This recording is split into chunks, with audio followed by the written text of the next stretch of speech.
किसी गांव में एक साधु रहा करता था। वह जब भी नाचता था तभी बारिश होती थी।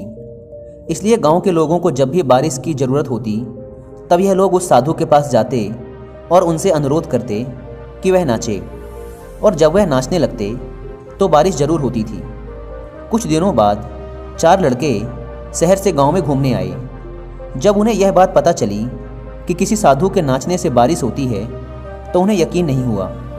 शहरी पढ़ाई लिखाई के घमंड में उन्होंने गांव वालों को चुनौती दे दी कि अगर हम भी नाचेंगे तो बारिश होगी, और अगर हमारे नाचने से बारिश नहीं हुई तो साधु के नाचने से भी बारिश नहीं होगी। अगले दिन सुबह सुबह गांव वाले उन चारों लड़कों को लेकर साधु के कुटिया के पास पहुंचे। गांव वालों ने साधु को सारी बात बताई। फिर उन लड़कों ने नाचना शुरू किया। पहले लड़के ने नाचना शुरू किया।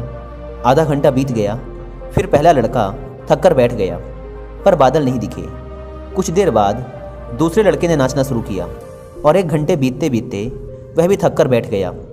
बाकी दोनों लड़कों ने भी ऐसा ही किया, पर बारिश नहीं हुई। अब साधु की बारी थी। उसने नाचना शुरू किया।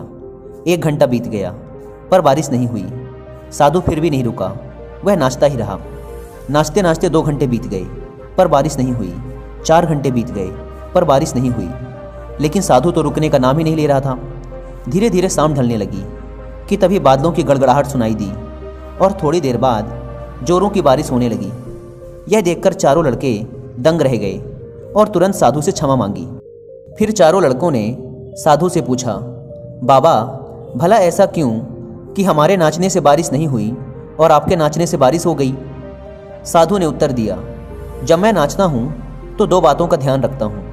पहली बात तो मैं यह सोचता हूँ कि अगर मैं नाचूंगा तो बारिश को होना ही पड़ेगा, और दूसरी यह कि मैं तब तक नाचूंगा जब तक कि बारिश ना हो जाए। सफलता पाने वाले में भी यही गुण विद्यमान होता है। वे जिस काम को भी करते हैं उसमें उन्हें सफल होने का पूरा भरोसा होता है, और वह तब तक उस काम को करते हैं जब तक कि उसमें सफल ना हो जाएं। इसलिए अगर हमें सफलता हासिल करनी है तो इस साधु की तरह ही अपने लक्ष्य को प्राप्त करना होगा।